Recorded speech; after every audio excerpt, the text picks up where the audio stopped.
Good evening.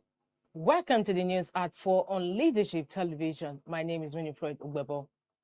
The National Association of Nigerian Students, NANS, has condemned the ongoing detention of 52 students of Ambrose Alli University in Ekpoma, Edo State, who were remanded by a court after peacefully protesting rising insecurity and kidnapping in their communities. In a statement released on Tuesday, NANS spokesperson Comrade Adeyemi Samson Ajasa described the detention as ridiculous, unacceptable, and deeply disturbing, emphasizing that peaceful protest is a constitutional right and demanding safety for all students. NANS categorically states that the government, the management of Ambrose Alli University, and the Nigerian Police Force must jointly ensure that nothing happens to any of the detained students. Their safety, physical and mental well-being must be guaranteed at all times, Ajasa said. He further called for the immediate and unconditional release of all 52 students, warning that any attempt to delay their freedom will be seen as a deliberate act of oppression against the Nigerian student community. Ajasa added that criminalizing students speaking out on insecurity concerns is counterproductive and could escalate tensions. NANS also pledged to mobilize and take all lawful actions if the students are not released without delay.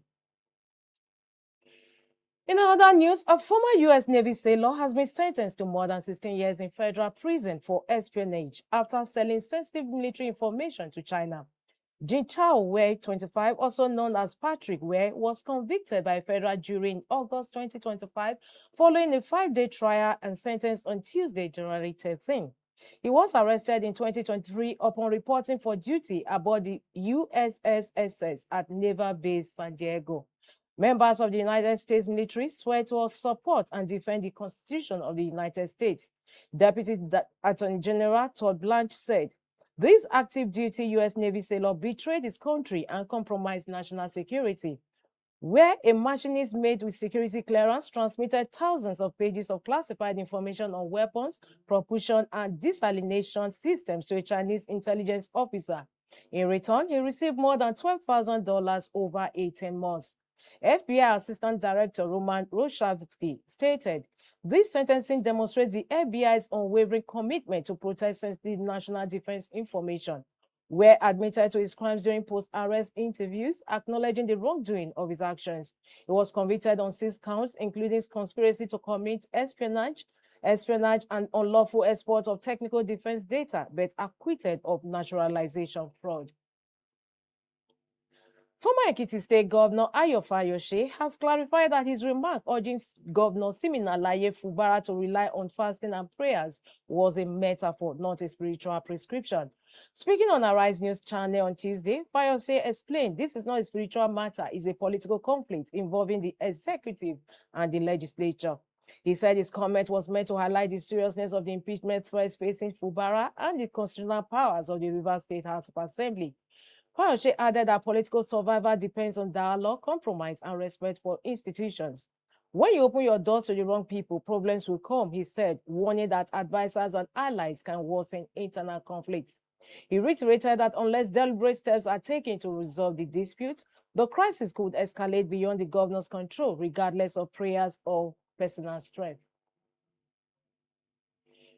The Ugandan President Yoweri Museveni, 81, has declared his intention to seek a 7th term in office, extending a nearly 40-year rule and making him one of Africa's longest-serving leaders.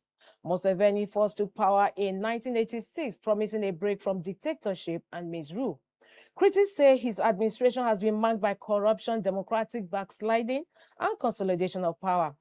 The problem of Africa in general and Uganda in particular is not the people, but leaders who want to overstay in power, Museveni once said, a statement often cited by opponents. While praise for early responses to the AIDS epidemic and defeating the Lord's Resistance Army insurgency, allegations of graft and poor public service have dogged his government.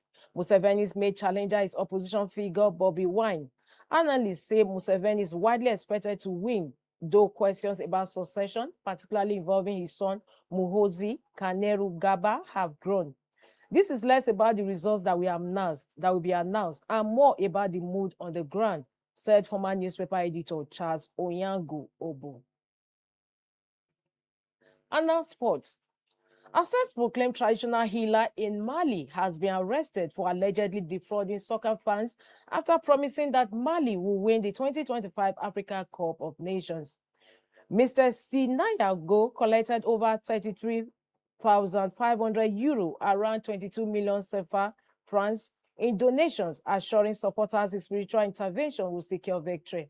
He was arrested in Bamako on Saturday, a day after Mali's quarter-final defeat to Senegal. Charlatanism is punishable by law in Mali, an official from the cybercrime unit told AFP. By arresting the man while the national team was still competing would have been difficult. Sinayogo, a former political activist turned self-styled Marabat, is being held on allegations of fraud. The arrest followed public outrage when Mali crashed out of the tournament, losing 1-0 to Senegal in Tangiers, Morocco. Senegal will now face Egypt in the semi-finals.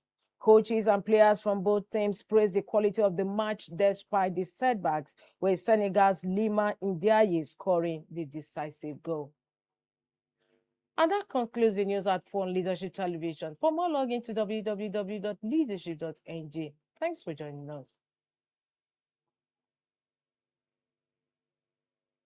Thank you for watching. For sponsorship and advert placements, please contact 080-3688-6158.